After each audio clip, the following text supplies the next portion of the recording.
Pivot Palooza. Okay. Yeah, I know. That's why Brian Mason's not on the rides, because he'll be lighting the match. Will you ever go away from Super Boost and back to regular? If I couldn't be in the bike industry, I'd be in the motorcycle industry. It was literally like the water faucet just got shut off. I actually think it would be great for our entire industry. Yes, that would affect our sales. Okay. Okay. You're on. Thank you. All right. Well, what's up, man? How are you? I'm pretty good. I'm a little tired. I don't doubt it. It's been a fun 3 days. Yes. And how many more days do you have left? About 4 more weeks of Yeah. 3 to 6 rides a week. Yeah. So we're here. It's January, and what do you internally call this marathon? Pivot Palooza. Okay. Yeah, I know. Yeah. The dealer Palooza, the distributor Palooza. Okay. The media. Okay. So we're here currently for 2 bikes that are launching. Media kicks off. Then you have kind of top performing dealers. Then Distributors, Okay. then top performing dealers, then 2 dealer open houses, then a rep meeting. And then we actually have a top 10 dealer that's shutting down their shop in the winter and bringing all their staff here. No way. To ride. So that'll kick off, or that'll wrap things up for us. So. At the end of these month-long plus events, how many miles of riding do you think you get in? I mean, what do you think? We got 75 in? I think we did close to 80 in the last 3 days. Yeah. Yeah. Well, then multiply it out. Pretty good. That's a lot of riding. How many bikes or derailleurs, wheels, parts have been broken when you do these big long things? Well, I mean, because South Mountain and Phoenix as a whole is not gentle on bikes or bodies. Yeah, it's interesting because a lot of times, just the way it goes, the media, we sometimes have a rough time because you get, what was our group with the downhill team? It was 16, 17 people on those rides. Yep. And the first ride, we had zero, not a flat, not a derailleur adjustment. Mm-hmm. It was crazy. And then even yesterday, even harder ride, we had 1 sliced tire. Yeah. And today we had 1 sliced elbow, but that's about it. Yeah, and a couple of little blood pricks from the cactus don't count. They're just there for fun. Yeah. I mean, it's tough because you see these brand new bikes, and often we show up places and you're just like, oh, here's a brand new fancy $8, $10, $12, $15,000 bike, and then sometimes these camps are in muddy places, sometimes they're in desert places with rocks, and you're like, oof, that's got to be tough for a brand, especially like usually when we go in those camps, like the owner of the brand isn't there also riding. I think you're the only one, but man, that's got to be tough for them to just be like, oh, that's just dollar bills of mine just getting scratched up all day. Yeah, I mean, we see it on the demo fleets all year with almost 300 demo bikes in circulation, and the people treat them like rentals. It's don't be gentle. Don't be gentle. It's a rental. That's okay. But seeing the list and the amount of money that gets on replacement parts per year is a lot. Yeah, and the distributor group here will be probably the most abusive. Yeah. Yeah. Why is that? They come from all over the world. They're excited to be here. They're here to party. Is there a bit of competitiveness between the distributors when it comes to like riding, like who's faster or who's better on the trail? Yeah, some. I mean, some are older gentlemen, businessmen, right? And they're here for the business side of things, and they want to ride the bike as well. Mm-hmm. And then there's the product brand managers within the distributors, and they're here to shred the bike, right? And to ride hard. And most of them come from areas that, almost all of them. I mean, for most people, there's nothing like this place, so they're used to loam and trees and just different kinds of terrain. And so this throws everybody for a little bit of a loop. I'm sure. Yeah, that's cool. Well, I definitely know there's maybe less now that I'm getting old, but years ago, I felt like there was a pretty solid competitive media kook race going on. Anytime we'd go to a camp, especially when there'd be pro athletes involved, you're like, who's going to be the one following the pro and who's going to try to stay the closest. You always wanted to be the fastest. That's why Brian Mason's not on the rides, because he'll be lighting the match, Yeah. throwing the gasoline on the fire. I could imagine he's like the most devil's cheerleader there. Yes, absolutely. All right, well, let's get into this episode. First off, if you didn't get into the bike industry, like if you could go back in time, what would you do? Like dream job, start a business, work for someone else, what would it be? I would start a business still, but okay. And if I couldn't be in the bike industry, I'd be in the motorcycle industry. Okay, well, that's pretty close. Yeah. What do you think you would do in the motorcycle industry? It'd be harder to start a motorcycle brand than a bike brand, maybe. Maybe not. Yeah. Whether it be components or you get to a point. I mean, I love to study the history of companies, and when I look at like what Cannondale did to launch the 4-stroke and what they did wrong. Yeah. And then you see something like a Starkvarg and even some of these other startups. I mean, I'm pretty excited for like Dust Moto and stuff like that. I mean, it's a different time, but any of this stuff could have happened at any time with a little bit different scenario. And so, yeah. Okay. I think there would have been opportunities, but okay. But I like to pedal. So yeah. What did Cannondale do wrong with their 4-stroke moto? I've heard some people say that thing was pretty sweet. The idea was sweet, but there was a lot of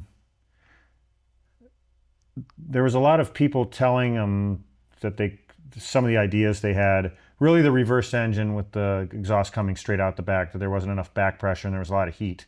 And that, oh, no, it's not a problem for us. And then they went forward with that bike and the amount of heat and what it did to the electronics. And I mean, there was a lot of problems with water sealing and other things that I think those were minor things that could have been worked out generationally with time. But just the start of, this is our engine, we've got it all worked out, when people would just tell them the physics don't work on that. Yeah. And then, Yamaha basically did the exact same thing and then runs that to this day. And the exhaust pipe comes out the back, wraps around the front of the motor, comes all the way back so they can have the right length header and everything. And so but yeah, I mean, and then they just kind of ignored that it was getting heavy and they moved forward on certain things. And, I wasn't there, but you just looking back on things, you can see some things in time. And, it was a cool product and it was a flawed product. And I think it could have been a game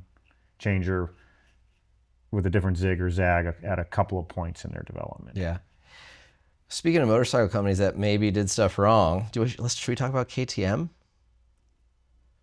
Sure. What I mean, that's kind of crazy. I haven't like really dove into it, but I mean, I could hear some people saying like, well, maybe they shouldn't have got greedy, bought all their competitors. Maybe they shouldn't have tried to start making e-bikes. And, there's always the armchair experts. But what are your thoughts? My thoughts are, one, I mean, they publicly, because they ended the e-bike stuff, they publicly blamed the problems that it was the bicycles that drugged the whole company down. And I don't believe that personally. I don't believe that at all. I think straight up that's bullshit. The motorcycle industry has faced the exact same problem that we're continuing to deal with in the bike business, and that we had this massive growth during the pandemic that maybe wasn't super realistic, and they went big, and KTM grew more than any of them. I mean, the Japanese brands are historically conservative, and they stayed conservative. In fact, during the pandemic, it actually, I think in the long term, probably hurt KTM even more because they locked down. And so they were delivering even less. And so the opportunity became even, in a lot of ways for them, more massive. Yeah. And so the amount of gas, Husqvarna, KTMs and everything that they were able to sell was crazy. And the amount, from my understanding of people within the company, that they invested in factories and production lines and building. Yeah, they did the same thing to develop the bike side as well, and they sold a lot of Husqvarna and gas branded bikes during that short time period. So I could understand being wowed by that shiny item, but I think it was just a matter of going big and thinking it was going to last and being a little over leveraged and how much you invested. And then the motorcycle industry is a little bit different too, with dealer flooring programs and when dealers pay for those bikes and everything. And there was just a lot of inventory on dealers' floors that in a lot of ways KTM was still on the hook for. And the merry-go-round stopped. Yeah. And there's no money, no cash left. Yeah. And yeah, it's just not sustainable unless that pace ratcheted down faster. But it was literally like the water faucet just got shut off. Not all that different from bicycles, you don't think? It's pretty much identical on a much bigger scale. So the bigger they are, Yeah. Yeah. Well, if we could get into a topic I know a lot of people bring up is cost of dirt bikes and motorcycles versus mountain bikes. Yeah, sure. I know we've had the conversation before, and I know that there's probably skeptics who are like, well, yeah, of course, you're going to be for the cost of expensive bicycles because you stand to profit from it. Yeah. But can you, I guess from the position of a skeptic or not a bike brand owner, but from someone who has the knowledge you have, maybe talk about a couple of key areas in terms of maybe cost of manufacturing, frequency of changing models or molds that maybe might be a little bit more, I guess, tolerable to people who are not overly skeptical of a bike brand owner saying this is why bicycles have to be so expensive. Yeah, I mean, well, for starters, it's very, very difficult to make money in the bike industry. Honestly, it's publicized. Canyon lost almost $40 million last year. YT went out of business. There's many others that have gone out of business, struggled. And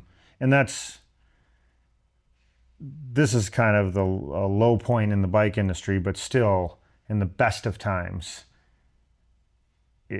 there isn't a lot of margin there. But some of the things, I heard somebody else talk about this, it actually really comes down to weight and the cost of that. And when we talk about the new bikes that are launching, are we airing this after launch date? Yeah. Or Yeah, we can wait. Can we talk about the actual new bikes? Let's talk about the new bikes. Okay, so I mentioned in the presentation the Mach 4 SL is the most expensive frame to make in our lineup. When you compare that to the complexity of like the DH bike, and it's the thinnest, lightest one, and you're like, why is that? And it's like, well, the high modulus carbon fiber to get that lightweight, that strength to weight ratio, and that's why high-end road frames are so expensive. That those materials are just exponentially more expensive than building a steel or an aluminum motorcycle frame even. And even though the size of that frame is big, but you look at every part on the bicycle, whether it be a Fox or a RockShox fork and the Kashima coatings and all the carbon fiber and the pieces and parts. And if you relate that to trying to get a motorcycle with that kind of technology and getting the weight down, a work set of motocross suspension with Kashima coating and everything that the 450 guys are running, those are $50,000 plus sets of suspension or unobtainium, and they are honestly made with the same care that a set of Fox suspension is. Those are basically every Fox fork is a works suspension piece, but everyone can buy it in the bicycle industry, but not everyone in the motorcycle industry. And the only great examples in the motorcycle industry are something like a limited edition Ducati, where everything's carbon fibered up, everything's Kashima, everything's got the best of the best, and those things are pushing more towards six-figure products. So I guess this is taking me two places. One, I kind of want to continue down this place and talk about, there's a motor, there's an engine, that obviously has to add some cost and expense to manufacturing. But, my second question that just spun me into was, well, why don't we just build more affordable bikes and suspension then? Why I mean, is that where SR Sun Tour and X Yeah, Fusion and those brands yeah, come that's where in? they exist. I mean, it's a $1,500 bike Hmm. in a lot of ways is not so different from many production motorcycles. Okay. And then when you got to the higher end stuff, yeah, if you took a KTM factory edition, which is pushing the similar price to the highest end e-bikes, one, the MSRP that they list is that, but then there's tax, title, license, dealer prep, and there's other things that they tack on, and it's not, the title part is very, very small, but that's actually how those dealers make their money. They make very little on the motorcycle. So it's when you tag another 4K onto it and all the fees and stuff, that really gets that bike to the out the door price. That's, it's not apples to apples in that area. And then when you talked about a high end e-bike, it does have a motor. Right. It's got a battery that is way more expensive than the battery that's on your starter and your KTM. And it's got magnesium cases and gears and all the stuff miniaturized, which the race motors, titanium spindle, ceramic bearings. These are exponential price increase type items that you will not find on a production dirt bike, but you'll find at the highest levels of racing. Okay. All right. And then drinking that down even from an e-bike, which does have a motor and a battery, but you can also buy, like the Mach 4 SL, a non-e-bike that costs as much or more, and you don't have a motor or a battery. Well, component to component, it doesn't cost as much or more. I mean, the team level build on a Mach 4 and a team level build on a Shuttle LT I'm not remembering the numbers exactly right now, but probably a 4K plus difference between the two. Yeah. But I mean, there are brands. I mean, like I'm sure there's an S-Works that has no motor or battery that's more than a lot of e-bikes out there. Sometimes it gets a little ridiculous. Okay. Depends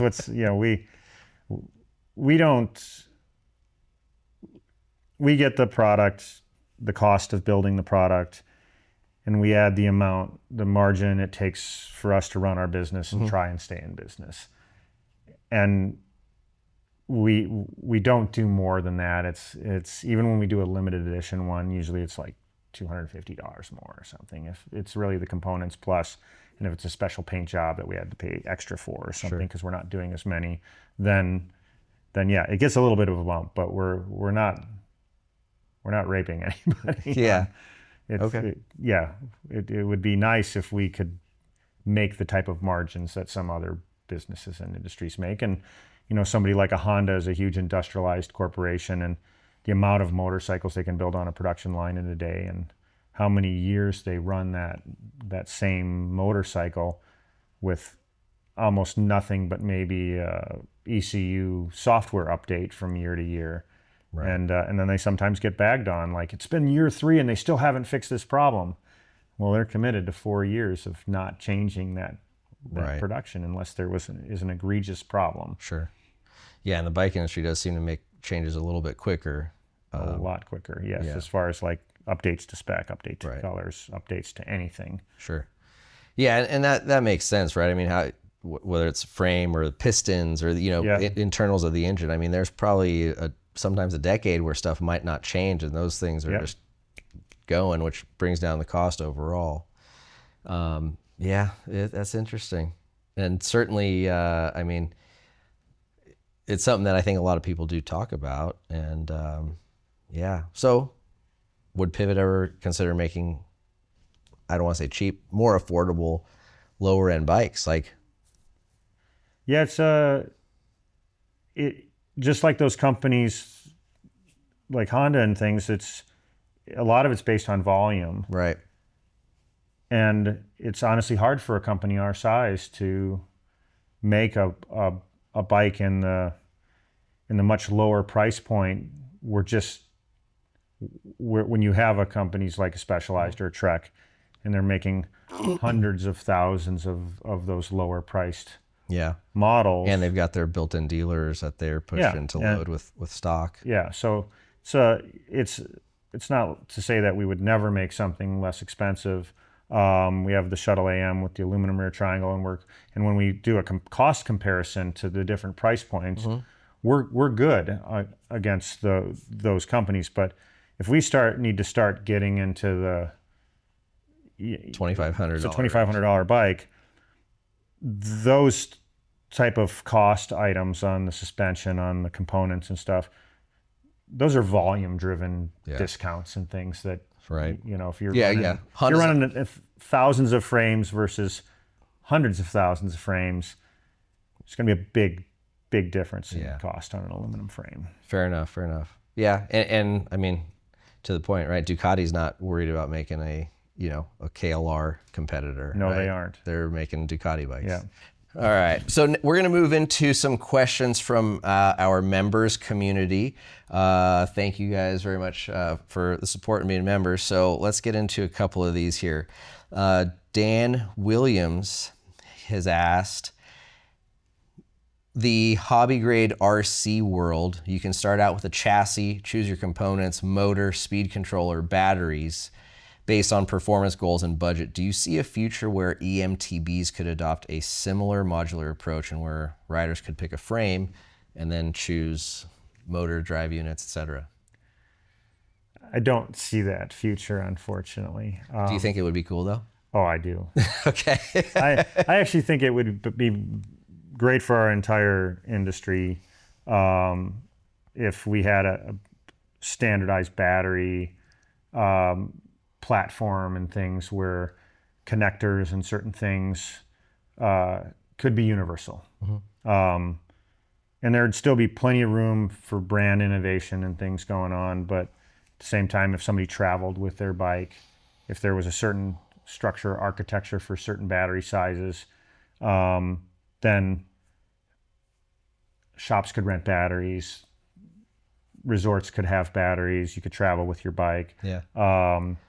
Just from that standpoint, it would be great if, I know there's some laws in Europe that I think are going to be implemented or go online at some point for universal charging, like a USB-C type thing, where everybody is required to have the same charging standard. That's a start. But having similar motor mounts and motor shapes and things where we could literally, just like the regular bicycles. Yeah. There's like multiple, there's 4 brands that make derailleurs. They'll all fit on essentially any bicycle frame. Cranksets from a bazillion different manufacturers that'll fit on any bicycle frame. That's probably not in the cards for the e-bike industry, but it would be nice. And I wouldn't put it past, in the future when things mature a little bit more, some companies that are following something like a Bosch that might say, oh, we're just going to adopt their motor mount spec, and then it makes it potentially easy to have Bosch and then ABC motors in different levels of price. Sure. Okay. Yeah, that could be cool. Or a window for you to create the CCBM, Chris Cocalis battery mount. Patent pending. Here's a question from John Wallace, one of our members, and I think a question that we've also seen in YouTube videos, direct messages. Will you ever go away from Super Boost and back to regular boost? It's interesting, that question, because when we ran the original testing on Super Boost and developed Super Boost, the goal was really to move the drivetrain out further so that we could get thicker chainstays and more tire clearance at the front end. And now that everything's settled on 55 with a 148 rear spacing, it's like SRAM moved the cassette out slightly with their transmission system, but it still shifts better at 157 than it does at 148. In the lower or easier gears, you're really twisting that chain offline. So from that perspective, Super Boost is quite a bit better. We can go on an e-bike all the way out to almost 58 millimeter chain line on a SRAM transmission because of Super Boost, and really beef everything up and give more tire clearance. So we have options and opportunities that you just can't get with 148. And it's not like people are just swapping out a lot of wheels these days on their e-bikes. And that bracing angle, and there's potentially other stuff coming that I think having a 157 rear end overall continues to build a better bike. Now, shift back to analog bikes, and when we did that testing, it was based off of a, I don't know, 23, 25 millimeter aluminum 29-inch wheel. The only thing back then, pre-boost, pre-super boost, that was stiff enough to put on a 29-inch bike was like a deep dish NV rim, and they were the only carbon player in the game at that time. Things have changed now. Everybody's got asymmetrical rims. We're at 30 millimeters. The asymmetrics helps a little bit with the uneven spoke tension. Not as much as Super Boost does, but we're rerunning all those tests with DT now. Okay. To see if the gains are just incremental. Because on the analog bikes, we are really stuck to a 55 millimeter chain line. And although I know it still doesn't shift as well in the cross chain, our job is to give the riders ultimately what they want. Sure. And if everyone's just so hell-bent that they don't want Super Boost, then okay. But look at it, think about it. If you're not actually changing wheels out, or if you've been a Pivot customer for a long time, this is not a problem. Everybody makes 157 millimeter hubs. So it just definitively is better. Right. But it is unique. Right. So okay. Were you hoping that the bike industry would catch on and more frame manufacturers would adopt? Yeah, and we were on our way, and it was interesting with the SRAM thing and their ability to move that cassette out a little bit more with transmission, and then moving the chain line out from 52 to 55. Honestly, we'll take the 3 millimeters of space, but with everything that's trying to package up there, when we could have 56 or 57.5, which is the regular downhill chain line, every millimeter counts, and so scooting back to 55, and then like on a Shimano drivetrain, it is a compromise. I mean, they're saying they didn't move their cassette out. And that system was designed for 52, right? And they made some flexibility changes and some tooth profile changes, and so now their system can handle 55 well. But it's still handling it. It's still not, that chainring is not sitting in the middle of that cassette the way it did at 52. So when you take that 52 and move it out and move the cassette out, everything stays as it was, and you get really good tracking across the entire cassette. Okay. All right. Well, it'll be interesting to see how the re-round of testing goes on that. So will there be a new full suspension 27.5 in the near future, or are 27.5 bikes dead? At least 27.5 front wheels seem to be fairly on their way out. Really? Yeah. And honestly, for the few people that want a 27.5 bike, the ability to run a little bit longer fork, or put an external headset cup in, and then drop down to a 27.5 wheel when you have bikes like most all of our trail to enduro models that have a flip chip that allow you to go to 27.5 or 29 rear wheel anyway. I mean, we've got a couple of 27.5 diehards here, and they've done just that on their latest Firebird. Okay. One of our guys here says, when are we ever going to stop making these fun killers? Well, speaking of fun killers, what do you think about 32s? I don't know. We're doing a lot of testing. I mean, XC racing is about speed and winning and suffering. So it's not always about fun. Yeah. It's really about the faster mousetrap. Yeah. And so we'll see if it's a faster mousetrap. Okay. It's definitely worth the exploration. Have you ridden one yet? Of course. Yeah. Yeah. What were your thoughts? It's a lot of it is what you would expect. I mean, once it's up to speed, It goes. it's a friggin' freight train. Yeah. It goes. If you're in a race and all of a sudden everybody's packing up in the front corner and you have to accelerate from zero, you're going to feel it more. If you're super fit, no problem. Yeah. If the race course drops down into a gully and all of a sudden you got to make a hard left turn up an embankment, you're going to feel it. Yeah.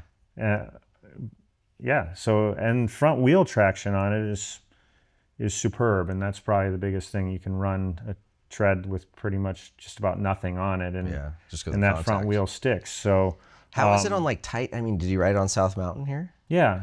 How is it? I mean, there's a lot of tight stuff. I imagine it's got to be a lot longer. Yeah, I'd be more worried for a smaller rider. Yeah. Because on most of our bikes I ride a large, and so I would ride that. And the reaches are getting longer than XC, but they're like in the same kind of trail enduro category. So if you're used to that, then that longer reach on something like South Mountain actually does give you some advantages, like coming down National Trail, an enduro type trail on a Mach 4 SL. You can do it. Yeah. It's not necessarily the right tool for the job, and you're not like, oh yeah, this is what I love to do with this bike. Yeah. But with the 32 and the fact that most braking bumps and everything have been developed by 29 at this point, Yeah. those wheels just bang through that stuff, and so even having less travel, that's pretty rad. How big are the braking holes going to get on a 32-inch bike? Enough to throw you over the handlebars on your 29-inch bike. And kill you if you're on a 27.5. Yeah. Let's see. Jeff Jackson's one of our members who is actually here in Phoenix, I believe. He asked, as a Phoenix-based company, how do you balance designing bikes to shine here on the chunky terrain of South Mountain and still have something that works in the loamy Pacific Northwest or possibly like the chunky, rocky Southeast?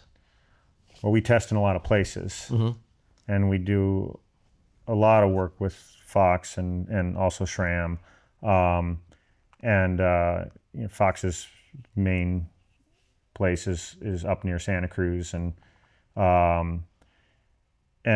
we've got people located in different parts of the United States. We also have our downhill team, our enduro team, and so and they're riding all over the world. And it is actually interesting because when we were a much younger company, and the philosophy on suspension and pedaling performance was quite different. We actually did have a problem where everything we could climb, and we had the anti-squat, and that would just carry us up over hills and stuff. But then when you got to a place like Santa Cruz and got into some super steep descents and stuff, getting those old bikes, I mean back 2007 bikes and stuff, to settle into their travel compared to some of our competitors that were from those areas, there was quite a difference. And when they came here, their bikes worked like crap. But now we're all kind of searching for the same thing, the way an enduro bike feels, how it's settled. And we see a lot of the big companies come here and test on South Mountain in the winter. And their vans will be parked out at the trailhead. And so, yeah, I mean, we test there, they test here. We're all kind of chasing the same glory. So it is important that you make your bike work very well in the Pacific Northwest and go up to Whistler and shine as well as some of those bikes. But then there's some bikes that still they're sketch, and that they might be great in Bellingham and they might not shine elsewhere. And our goal is actually with our enduro team and stuff, is to build bikes that in whatever circuit, wherever in the world. Adaptable. I mean, we love Finale, and there's steep stuff there, and I mean, they run enduro world championships there, and And everybody who rides a Firebird there is absolutely in love with it in that terrain. So that's what it's built for. The Firebird is a piece of work. That thing is a sweet machine, and Finale is awesome too. So yeah, and obviously you've seen what we've got coming and some of the adjustments and things we've got on newer bikes, and those are even designed to open that envelope up for different ideas and different riding areas. Yeah, even more so. yeah, certainly very cool. Speaking of giving people what they want, how hard is it to pick? I feel like spec is something that's people have been picking for decades, right? Whether it's brakes or suspension or, tires. But I think right now, e-bike drive units is probably the biggest one that could make or break potentially a new bike being launched. To some extent, yes. Right. Well, I mean, let's just if you launch this brand new Shuttle LT with all the cool new, seat tube adjust and chainstay and everything else, but it had EP801 on it, do you think that would affect your sales? Yes, that would affect our sales. Okay. Right. So, and if it had, even a CX Gen 4 Bosch, that would probably affect sales, right? Yes, it would. You got to at least be on the. You got to be at the current gen. You got to be in the current cutting edge. How? I think when I asked you this question just a couple days ago, your response was really cool and one I hadn't thought of from a racer and support perspective. Was like, man, and I know what's coming, and we don't want to get all into that, but I was like, why didn't you put the Avanox in here? But you had some very valid points. Yeah. Well, first of all, when we're evaluating motors, and we are evaluating pretty much every motor from every manufacturer, we have a lot of built prototypes here. It's, of course, the power and the range and all of the things that people look on the spec sheet for are super important. But are people going to be able to get service? What is the history of this? How new is this into the marketplace? I mean, we have been part of products that maybe weren't fully baked, and we spec'd them, and people don't necessarily look at it as that motor, but it's a pivot bike. And so it's very important to us to have something with a high degree of reliability behind it. And with someone like Bosch, I mean, globally, actually in Europe, they've got more than 75% market share. I don't know what their global market share is. And when we launched our first Bosch bike in the US, I was actually surprised I wasn't expecting for the American riders to accept Bosch or to have that same opinion of Bosch of like, oh, they're the powerhouse on service, on reliability, on everything, because honestly, there was just like Ibis and us at the beginning of the kind of new generation, Gen 4 of Bosch stuff, and everybody else was, all the rest of us at that point were all on Shimano motors. And so, but all of a sudden it was like this thing that people trusted more than they ever did Shimano, which was weird because in the bike industry, who's been there longer than Shimano? Yeah. And so this just immediate acceptance. Well, it's Bosch. I got their dishwasher, right? You know, and their power tools are great. So, and their drive systems are great. And then they've continued to evolve with their app and some other things that maybe weren't in the adjustability that they didn't maybe have in the past. And it's their algorithms and the way the power puts on and the weight of the motors and just options. And it's just, as far as it become the most rounded system. And then you have a disruptor come in and very cool. And some smaller brands jumped on it right away, but hasn't been perfect necessarily. And not that Avanox is not a great brand, but everyone needs time, and it is a new brand. So they might very well be the next Bosch, but they aren't today. And their whole thing about just power. Yeah. It's great. I love power. I'm not going to deny it.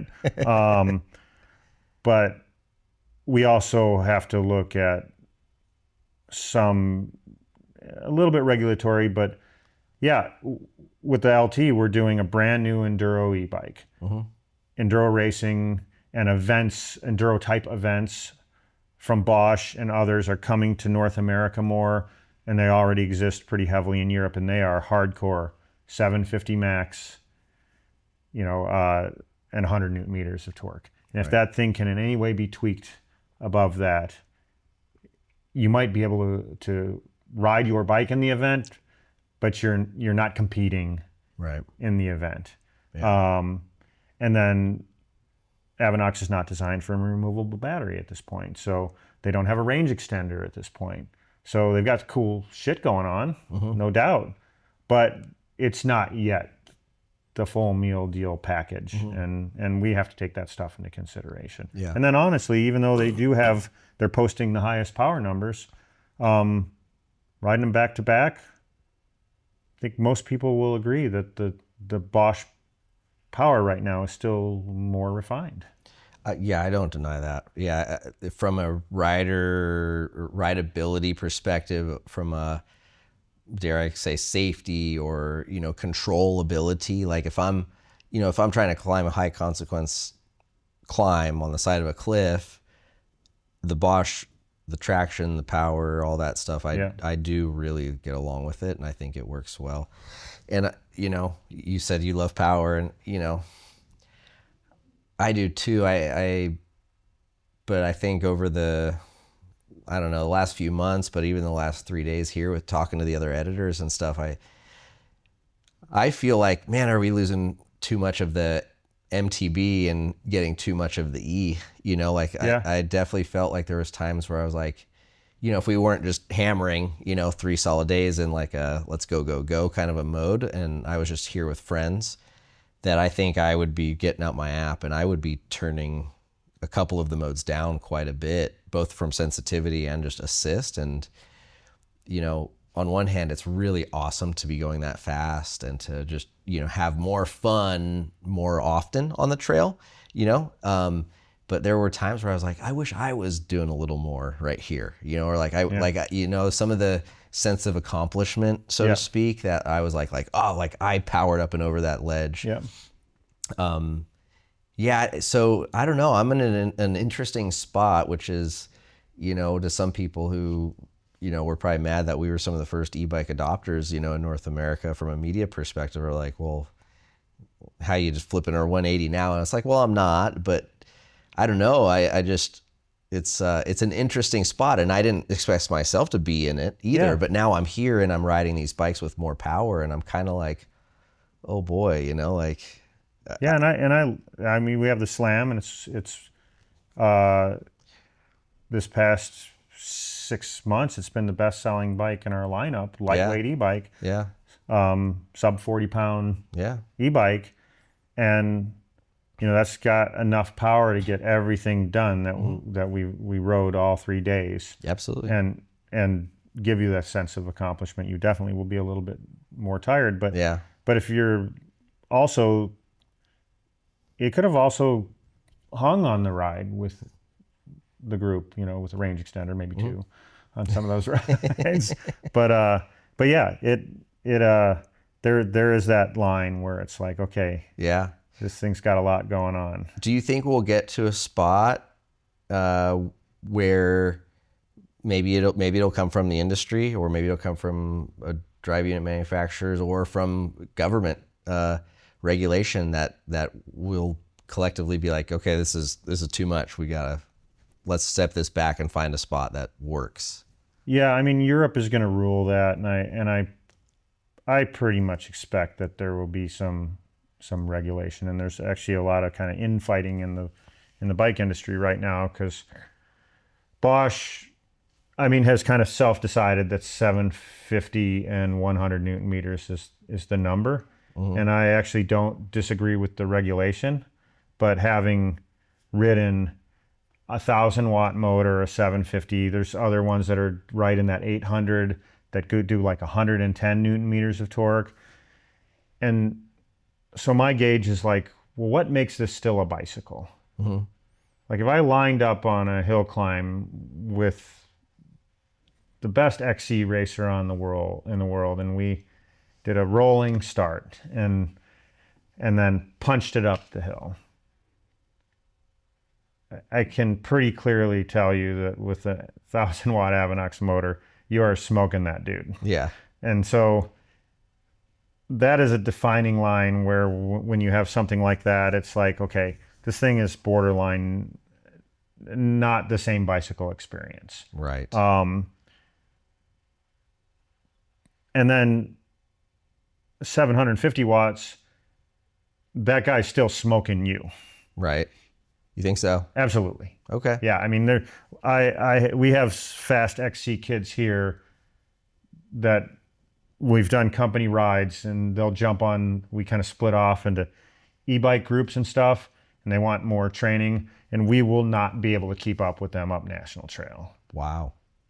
And they'll be on like a Trail Cat or something, and just that's insane. Fucking crush us. That's insane. Pardon my French. And then I try finding harder things like doing that ridgeline backwards where it's just loose hill, and like, oh, we'll get him here. Nope. Really? Nope. Wow. Gone.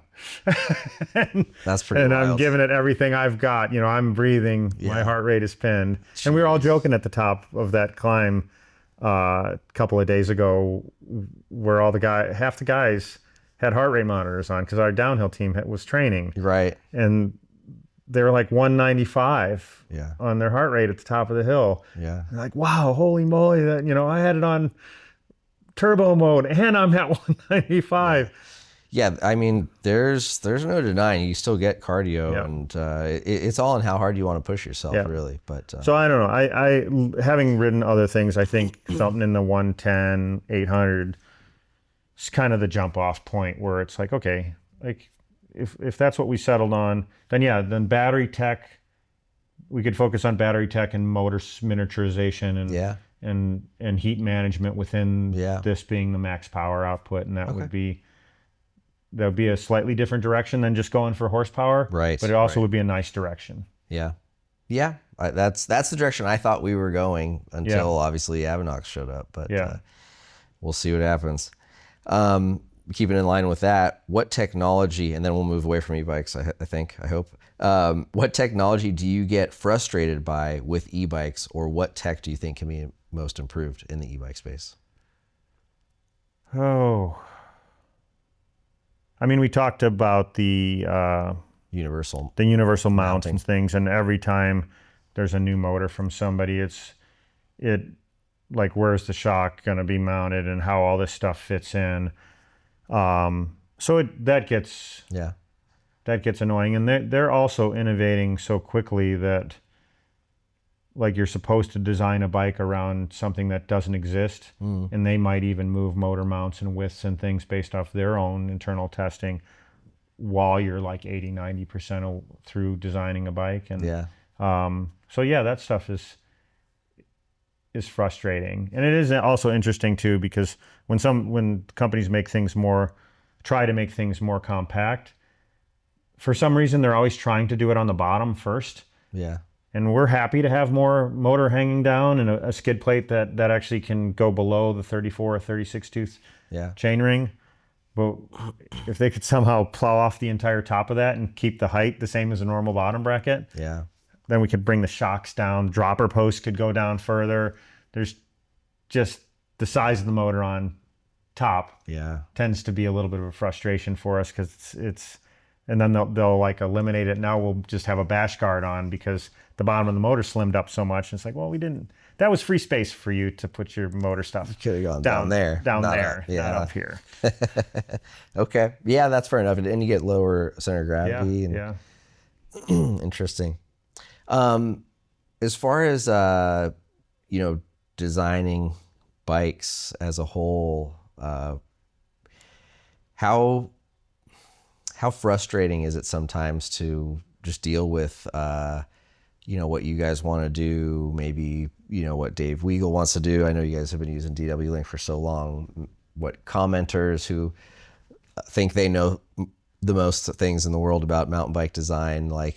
How do you blend all of that How do we navigate together and create bikes, right? Because obviously, you're a business, you want to stay in business, so you got to sell bikes. But is there ever a time where you're like, I give up. If this is what they want, this is what we'll make? Yeah, I mean, we have to pay attention to our customers, obviously. So if we're getting so much pressure, there's certain things that we know are going to make a better bike, but at the end of the day, we want that technology to be seamless for the end consumer when they get on the bike. But if there's a feature, storage in the down tube, we've talked about quite a bit, that technically, from an engineering standpoint, it's not a real great place to punch a big hole in your down tube that is providing the stiffness and the chassis strength for this thing that you're bombing down the hill on at leaving your 50 miles an hour and leaving your life to. But then all of a sudden it's like, oh, I got to have a storage box in my down tube. And at the same time, we are, especially on the analog bike in particular, but on both, we're very weight conscious on okay, you got to pedal this thing uphill, and it does make a difference. Whether you're thinking about weight is not the weight at one time was a very important thing, and what people go for and what's important to them goes in waves, because we had a time when it was like, put nothing on your bike, carry everything on your body. And now we're in a stage of don't carry anything on your body, put everything on your bike. And that's fine. So then we have to engineer around that and do the best application of it. So we might get a little frustrated and from an engineering standpoint of why? Well, we know why. It's cool not to have a bunch of straps hanging off your bike and to have all that stuff hidden and away from mud. And when you need to access your tube and your tools, it's just there. We don't have any mud here. So some of those things to us might seem a little bit foreign. But then once we get into it and we start working with it, and honestly, the toolbox thing was, Eddie Masters was like, I really want this. Like, God, even Eddie's asking for it. Yeah. And it's like, Kevin, we should really start. We should get down on this thing and get into it. And 35 millimeter diameter handlebars were another big thing. Were from a standpoint of engineering, stiffness, weight, strength, 31.8 was better in some ways, except one, which we didn't know. And so then we finally went down the path of engineering 35 millimeter handlebars. And initially it was like, oh, they're just going to get stiff. Or if we thin the wall up, they could actually get crushed by the stem. So they need to be a minimum wall thickness. And when we finished all the layup design, we were finally able to get a handlebar that actually had better strength and better compliance. And it was more expensive because of some of the materials we had to use. So that was definitely the trade-off. But stem stiffness went way up, like twisting of the actual stem when it was clamped on a 35 millimeter bar versus a 31.8 bar. And that was not something we ever knew or saw, and that was an improvement. And of course, the whole thing looks cooler too. So also important. And so, sometimes you don't know until you get into it, and it might look frustrating from the outside, but honestly, we love the engineering challenges. It's why I do this. It's why we all do this, building cool bikes and building new stuff that works better, and where those innovations are going to come from, or where the ideas of what people want are going to come from. It's certainly not always going to come from us. So we got to look at what people want and do it the best way possible. Yeah. And on the skeptic side of things, for those who always say the bike industry is shoving this down our throats, the bike industry is always changing stuff, they're constantly, not settling on this for a standard or doing this new thing. Would you say that the reason the bike industry is skipping and doing so much stuff is not the bike industry shoving it down throat, it's reaction to dips in sales or comments that they see, or how consumers are spending their dollars? Or would you say that bike brands are constantly trying to evolve and experiment and do new things. I think bike brands are constantly, the people I consider my competitors and those core people in the industry they're trying to evolve. Okay. And that's where it begins, and then others follow. And honestly, you've met most of the key product brand manager people at SRAM. I mean, they're rippers. They're super passionate people at Shimano America that are driving mountain bike stuff. Everybody, of course, it needs to result in sales. They're chasing each other to make the improvements, and they're competing.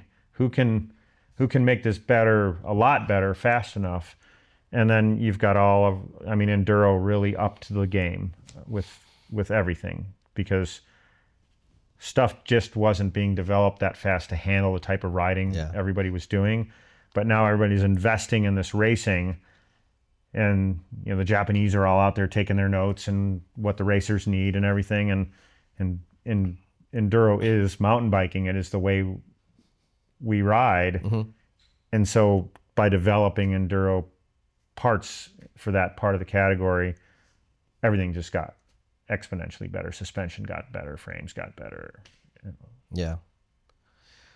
So in a way, you can sympathize a bit then with the consumer, that the bike industry is constantly changing and putting stuff out there. And the car industry is too, and the electronics industry is, and everybody, if they're competing against each other, the goal it is to build the better mousetrap and have everybody recognize that it's the better mousetrap, and hopefully buy theirs instead of someone else's. And so it changes, and these days usually for the better. Back in the old days, there's just crazy shit coming just to see from left and right, see what sticks, kind of. Yeah. Just different philosophies and different ideas. And there's a new wheel size coming, but you don't have to buy it. It's that one will not be for everyone. Yeah. And it turned out 29-inch wheels kind of were for everyone, kind of, but then we have to have mullets because they are too big for one end of the bike in many applications. Yeah. Yeah. Oh, man. It's crazy. Fun. There's always new stuff coming. Yes. So let's not technically stranded on an island, but you are stranded in one place for the rest of your life. What bike are you taking, and where is it? Can I charge it on that island? Yes, you can. You've got a solar generator. So if you want to take an e-bike, you've got a panel and a battery. Yeah. Right now, I guess it would have to be the Shuttle LT. Okay. Yeah, that would be the bike. You do always say the newest one is the one you pick. Pretty much. Yeah, I'm predictable in that way. Okay. So. And where is your desert island that you're getting banished to? Where is it? Yeah.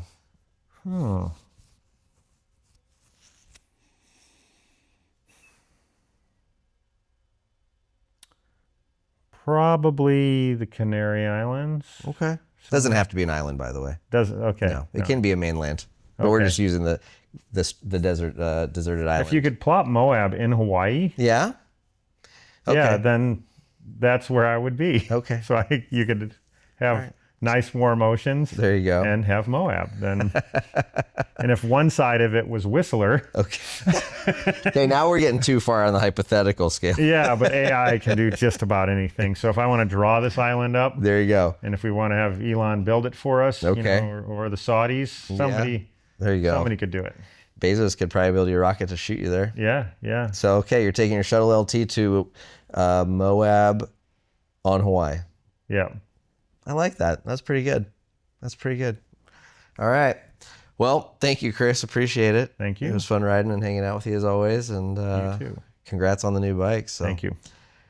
There you have it, folks. If you have any other questions for Chris, leave them down below. Maybe we'll ping him and maybe he'll have a minute to answer. So thanks for watching. Stay tuned for more episodes. Of course, subscribe if you like this, and we'll see you out on the trails.